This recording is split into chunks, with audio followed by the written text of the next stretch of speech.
I've been waiting so long to share the full unfiltered story. And you know, they say Taylor's version, Grace's version of how I met my husband, how God divinely, miraculously, supernaturally did it. And I'm so excited. If you can't tell, I'm so excited to share it because I heard stories like this on YouTube when I was single, and it gave me so much hope and encouragement and vision for what was possible, what God could do. And I really credit a lot of those testimonies to helping me not settle, to help give me hope and inspiration for, wow, yeah, it is worth waiting for the right person that God has for me rather than trying to take it into my own hands and just ending up rushing into something that is not aligned with God's will. And so, not even exaggerating, every day, at least once, if not multiple times a day, I'm just in awe, just so grateful for my marriage, for God bringing my husband into my life, and vice versa. We're just so complementary, and our marriage is not without problems and struggles, but it's beyond anything I ever expected for myself, especially when I was younger, growing up, you know, seeing a lot of brokenness, just being jaded by unsuccessful marriages or relationships or toxic patterns I saw all around me. And so I just want to share this testimony to give people hope, especially if you're out there just still waiting on God's timing to bring you a spouse, to bring you someone that is fully aligned with his purpose and vision and calling for you. I want to encourage you. This testimony will fire you up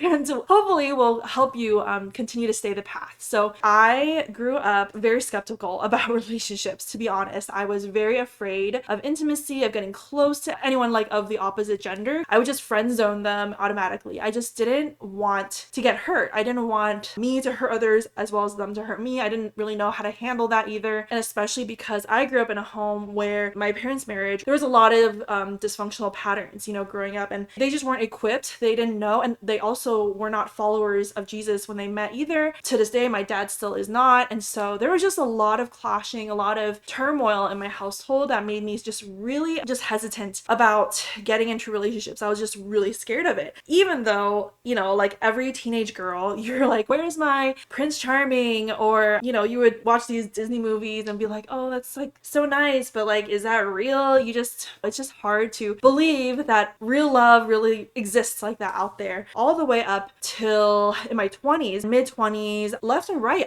everybody was getting into relationships all around me. On social media, I would see it all the time, and there were definitely moments, I mean, it wasn't like often, but I did find myself like spiraling sometimes, like, God, did you abandon me? Did you forget me? Like, why is everybody else getting into a relationship? Is something wrong with me? I just had all these like mental attacks. Couple that with the fact that back then I didn't know how to take captive my thoughts, so I would just let these thoughts run loose and rampant, and it was exactly what the enemy tried to do to get me to not believe in God, not trust in him, not trust in his plans. But again, thank God for testimonies, for believers, for the church, you know, spiritual family to give me vision, to help me continue to go back to God and his word. Fast forward, I end up being in Australia. That's a whole other testimony and story of how I ended up there. I was living in Sydney, Australia. I was working there. I loved it for the first maybe like month, 2 months, but I got to a point where I just was so lonely. I was so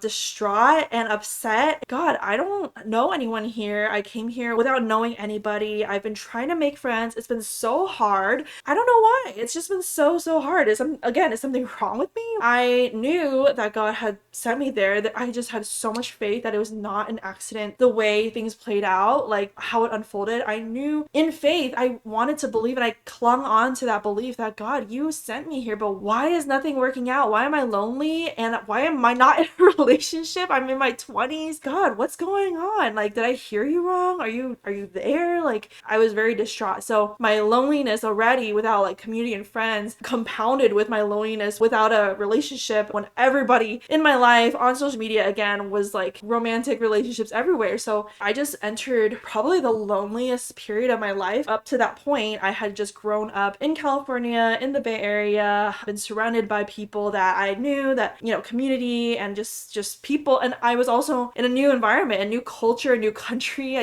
There were so many things that made me feel like a fish out of water. I just didn't know how to deal with it. So I just kind of like retreated into myself, was very depressed for a bit. I remember there were days where I wouldn't go out on a weekend, or after work. I would just stay really late and try to distract myself with work. Just like all these unhealthy coping mechanisms that I tried to distract myself myself with. But yeah, at the end of the day, God in his grace helped me to realize, okay, I need to bring this to God. I need to keep hanging on to faith, and I need to really go to God, because there's nothing else that's going to solve this or take this pain and these questions away. That catalyzed a period where I just grew so much in my intimacy with God. I would go on dates with God, like go to the beach and just take my journal or a book and just sit there, because I didn't know a lot of people. I just didn't have many obligations to fill up my calendar and my schedule like I would back in the Bay, where I had so many, social events and social gatherings and friends to hit up. And it's great to have community, but it can also become a crutch. And I didn't even realize up to that point that it had been a crutch for me, or something that I didn't even know that I was over relying on, instead of really building a solid foundation of personal intimacy with God that's not reliant on community, if that makes sense. So I just went to God and I journaled and I prayed. I tried to listen. I listened to faith-based podcasts, YouTube channels, like, hence again, the power I believe that YouTube can have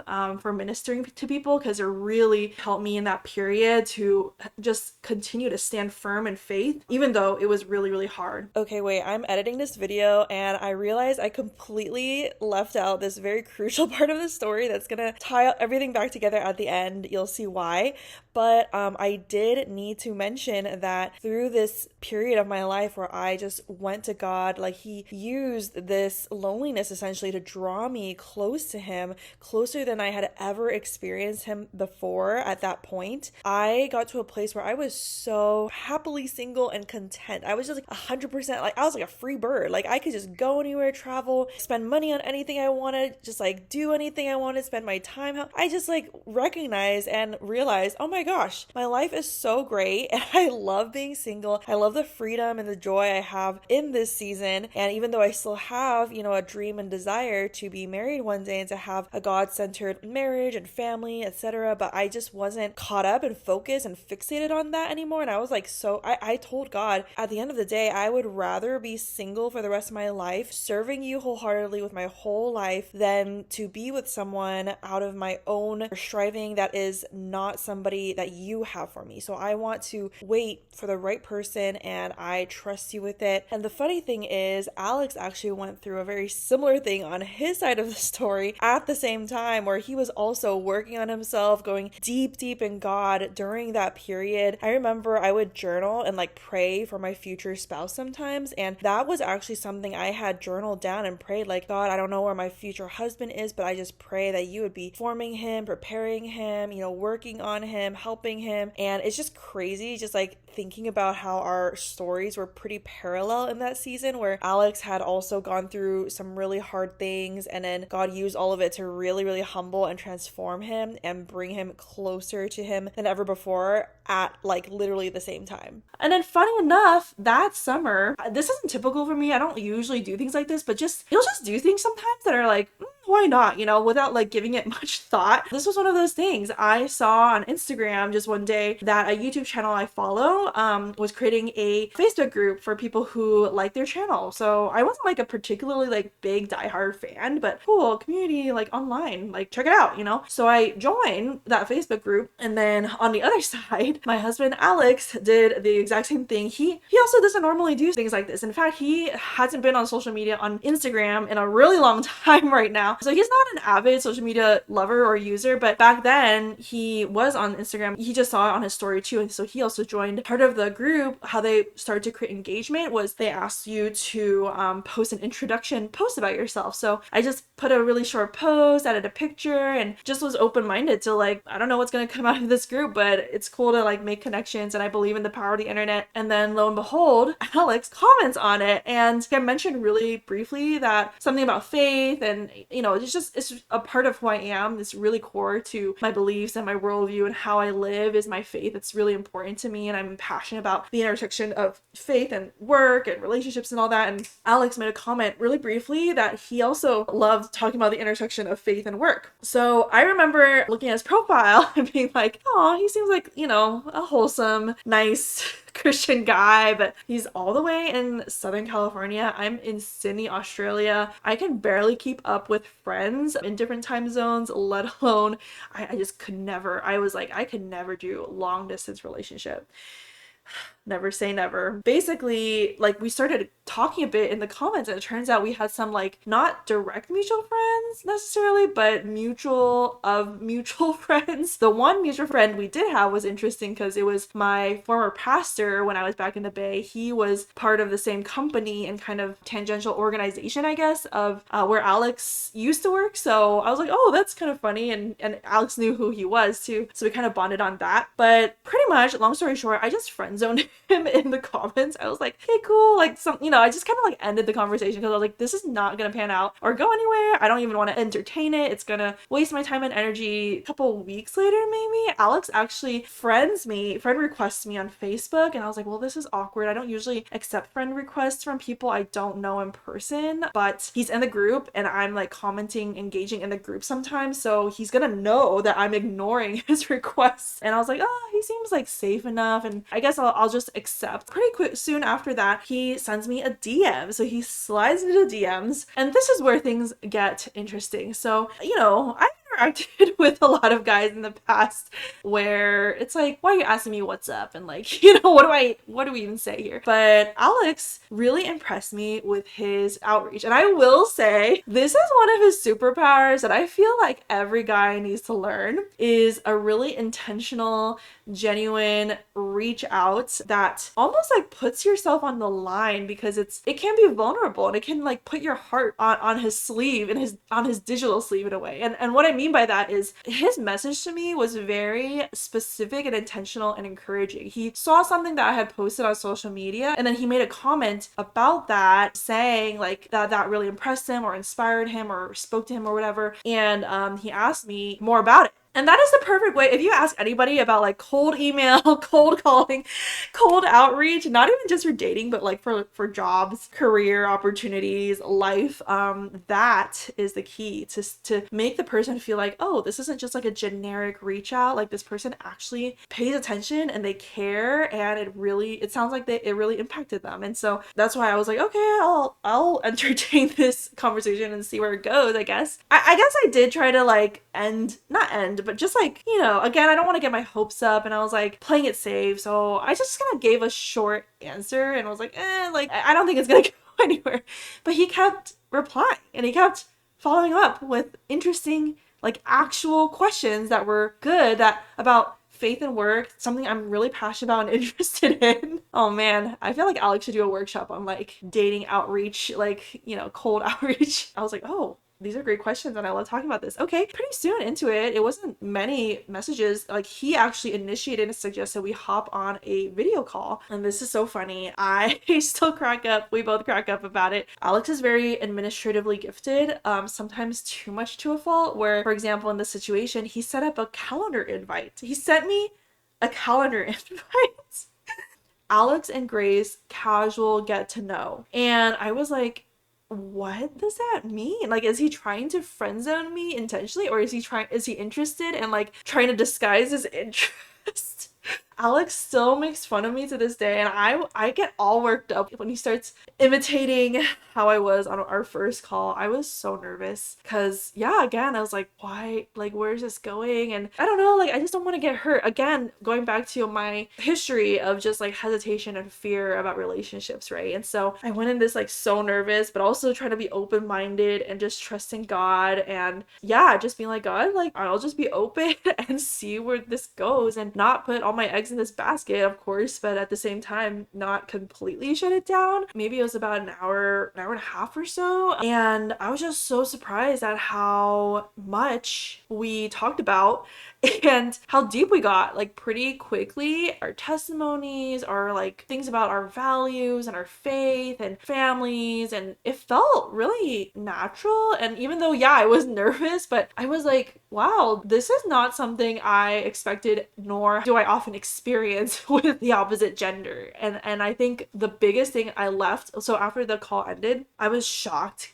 Like, I remember vividly thinking, oh my gosh, I have never met a guy who is so aligned with my values and my vision. And like, I would ask him questions and his answer would be what I would answer.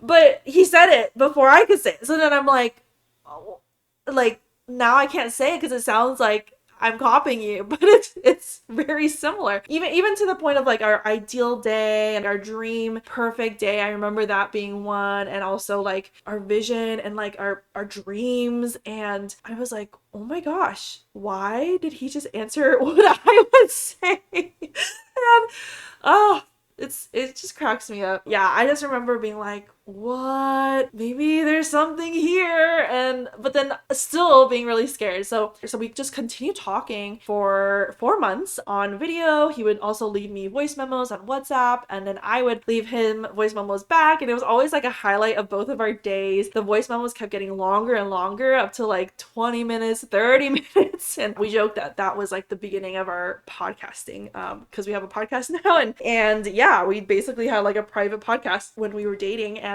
I just want to give Alex some man credit that, you know, every few days we would also do live in real time calls on video. And Alex would wake up so early, like 5, 6 a.m. to accommodate my time zone, because I could not wake up that early. Back then, I was like super night owl, and I just remember being really just wooed by his efforts to wake up super early. You could tell he was really tired, but he wanted to prioritize spending time with me. There was just so much we could talk about and ask each other about, and encourage each other in, because we were aligned on so many levels. Not every level, but definitely so many. And the biggest benefit of being long distance is that you really can't do anything but talk. So you really get to know each other deeper, much faster, and get to talk about things that really matter, not just like hang out and do things but not really talk, you know. Of course there's benefits to being in person, so many benefits, but I think that was one of the biggest blessings looking back, even though it was really hard to be long distance. We didn't start dating though. So we started talking mid-July, and then in August is when my birthday is. Mid-August he sends me a birthday present, like a teddy bear and flowers and card. And I was just so like naive slash like self-protective, so I was like, oh, is he just being nice? Like, I don't know, I don't want to read too much into this, but looking back, it's like, duh, he really was interested in you, and wanted to show it. So that was really sweet. And then pretty quickly after that, yeah, I still vividly remember the day. It's just so funny because we were so awkward by then. We still are awkward, but it was like super awkward. Alex basically confesses his feelings over a voice memo because of our time difference. I was also on a work trip, and I just remember being with one of my friends. I brought her along on my work trip because she was visiting Australia, and thank God she was there because I was freaking out and I needed a sister in Christ to pray with me and figure out what to do, because I was like, oh my gosh, he just like confessed his feelings for me and I don't know like what to do. Yeah, I prayed, and I just remember very distinctly like feeling and sensing God say he is safe. That was not something I expected to hear, because I thought he would just say, yeah, go for it, or no, don't do it. But I remember God just saying he's safe. Looking back, it makes so much sense, because I was so fearful of getting hurt, of me hurting him, of, you know, I don't know what to do. I'm totally new at this whole dating thing, because up to that point I had never been in an official real relationship besides some situationships and like puppy love things, but nothing serious and nothing like committed and real. And I think this just scared me, but God reassured me and gave me peace and confidence, saying he is safe. And it wasn't so much so that like, oh, Alex is going to like never hurt you and blah blah blah, but it was more that I could proceed and be carried by God and his grace, and his safety net would catch me. Even if the relationship didn't work out, whatever happens, I just felt this reassurance that God will catch me, God's got me, and Alex is actually like a safe person in terms of just being able to pursue this, to say yes to this. Yeah, so I told Alex like, I am open to the idea of a relationship, but I don't want to get into a relationship with someone I've never met in person. That is why he also emphasized like he would be willing to come to Australia, get tickets to come see me, even though at the time he was in a job that didn't even have PTO, so he would be taking unpaid leave, risking everything to come meet me, and spending a large sum of money on a plane ticket and an Airbnb to go on a first date with someone he's never met without knowing anyone in Australia, never being in Australia either. And I later found out also that he hates being on planes and especially like overseas, like long flights. He just doesn't like it. And one thing I'll add is the role of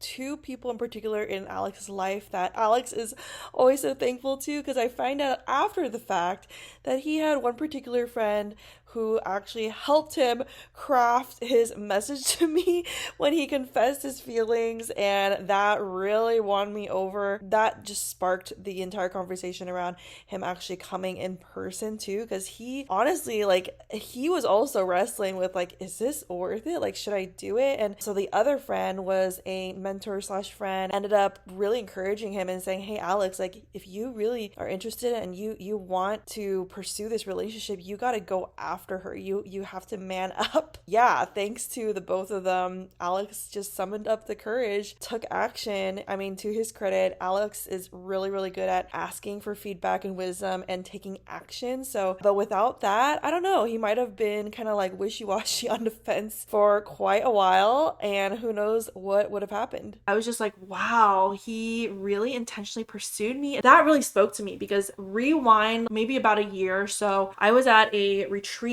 with my church back in the Bay Area, and I remember the song Reckless Love playing in one of the worship sets, and it just wrecked me. I was in tears because I at the time was so confused about a situation I was in where I felt like my emotions, my heart were just being like played with. I don't know, it was just like game, like what's going on? Like I don't really know, and I feel kind of led on, and I feel confused. Is this God or not? And I just remember that song basically saying God's love, like he will pursue you, he will kick down doors and walls to fight for you, he will go after you. And so when Alex made this decision, bought his ticket to come, and he actually came, I was so impressed already, and I was like, wow, this is the kind of guy that I am waiting for. Another backstory thing is, before I moved to Australia, my career mentor, who is also a believer, I asked him for advice, before I move, and he actually gave me unexpected advice and told me, you never know, when you or where you would meet your spouse. You might meet them in Australia, so make a list of must-haves and nice-to-haves. They shouldn't be too long, but just make a list prayerfully about like what you are looking for, because that will help you to really identify the kind of spouse that God does bring into your life, and does he fit that bill? Not that he has to check off every box, but at least it's like a guiding, it's like a filter through which you can look through to kind of guide your discernment. So I did that on the plane ride over to Australia, and then when I met Alex, and then the more I got to know him, I was just so shocked, because Alex checked off most of the boxes, not all of them to the T, but most of the boxes, and I can share more about that in another video. But so basically he visited for a week. We had the best time. I felt like I was on cloud nine. I think he did too. If you look at pictures back then, oh, we just look like we're like in bliss. Like, this is like a fairy tale dream, and I'm pretty sure my coworkers thought I was crazy, because I literally could not wipe the smile off my face at work. So I took that week off, I think, and then when I went back to work, everyone was just like, oh my gosh, what is your life like? How is this happening? And I'm like, I have no idea. I forgot to mention another thing I feel like is pretty important to mention. When we met in person for the first time, it was really nerve-wracking. I went to the bathroom 3 times at the airport waiting for him because I was so nervous. I was standing there with like this handwritten sign. It was just so, it's like we've built this relationship long distance virtually. You meet someone in person for the first time and you're like both mutually interested in each other. It's just like, it's crazy. So yeah, I was really nervous. Both of us were awkward, like the first day especially, not really sure like how much do we let like our real self show. Alex also, he had this habit before, I called him out on it and he doesn't do this anymore, but he had this habit of getting a haircut right before big events. So he got this like fresh haircut like right before meeting me, right before flying over. Usually the first day after getting a haircut is not the best. Like after a few days, then it gets more normal. But anyway, it was just so funny because I was like, oh, you look kind of different. And then he was like, oh wow, you're tall, which I always get for an Asian girl. But anyway, I just thought that was worth mentioning because wow, thank God he can bring and redeem and work through even the most awkward situations and people to bring us together. And I also personally feel like if we had met in person, like if we had crossed paths in person, I don't think we would end up together because we would have just been like, oh, you're like so awkward. Like I feel like meeting online was like in God's wisdom, he knew that that would be the highest chance and likelihood of like how we would actually connect because both of us grew up as only children on the internet, finding it much easier to connect with people online through communicating online than actually like the opposite gender in person. Okay, and then side quest story is that after that week ended, so I had one of my friends who actually got married pretty like suddenly. It was a total God story how they met and got married, and it was crazy. But basically it was like out of the blue, like, hey Grace, I'm getting married and would love to have you at our intimate ceremony in New York. So I YOLO'd and I booked a flight from Australia to New York, and that happened to be the same day. I would fly out the same day that Alex would fly out from Australia back to California. Lo and behold, the only flight that, connected to New York was the same flight that would have a layover in California. Basically the same flight that Alex had booked. On top of that, his row, for some reason, like it was empty. Even though like he had booked his flight a while ago and I was booking it like last minute, I realized it was still empty. And so we got to have seats together on that plane. So we flew together back to California after that week, got to spend some extra time. He even introduced me to his mom and his neighborhood. And it was just so funny. Like, how did this all happen? And then, I go to New York, I come back to Australia, end up having actually a few business trips in California. Basically, I remember a few opportunities to see Alex again in person in Southern California. And those were just like the best times. We were again just like head over heels in love. I was very restless about like, God, can you just like bring us close the gap? If this is your will, if this is gonna pan out and end up in us being together, can you just close the gap? I don't know how that's gonna happen because I'm living in Australia, he's in California. Who's supposed to move? Where do we go? Like, what's supposed to happen? Pretty much God divinely opened doors where Alex ended up getting a job in the Bay Area that was like for a dream company, and then that's where I'm from, so I got to connect him with people there, got into a role internally that was based in the Bay Area. So I transferred, moved from Australia back to the Bay, and that's where we got to build our relationship in person, which was the timing like was so crazy because if that hadn't happened that year, I don't know if that would have happened for like a couple more years at least, because the pandemic happened the year after that. And then when the pandemic happened, we kind of were long distance again for a bit because we were living separately with housemates. And then that summer in the pandemic got engaged and also married by the end of the year. That brings me here. We've been married almost 4 years again, and now we have a baby on the way. And wow, I just shared a lot. God is not a God who overlooks us or abandons us or ignores our prayers. Like, he really intimately knows each of us and our desires and our dreams. And it's not like he's gonna give us every single thing we want, especially not right away, but he knows what is best. So beyond just wanting to give us good gifts, which he does, he also just beyond the gifts, he wants our hearts. He wants our trust, our surrender to him, and our intimacy with him,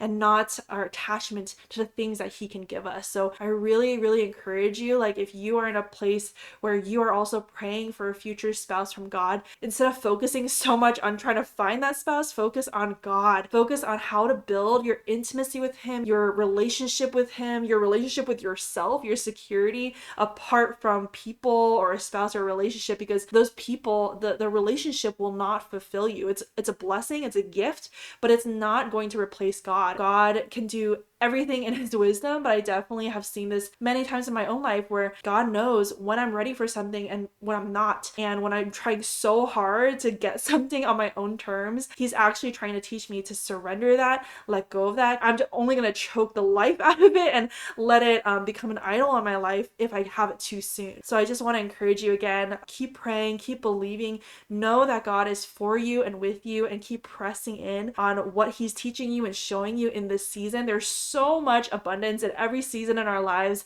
so much purpose, so much that God is doing. So I encourage you to lean into that and be present instead of focusing on everything you don't have. I know it's hard, but just keep going and keep believing, and I hope this inspires you today. So make sure you like and subscribe if you want more of this. I will be sharing more testimonies that I've been just storing in my heart and sharing on one-offs if people ask me in person, but I've had this dream for a long time to share full testimonies on my YouTube because there's so many in my life that just testify to God's goodness. I just really want this to stoke other people's faith as well. See you guys around.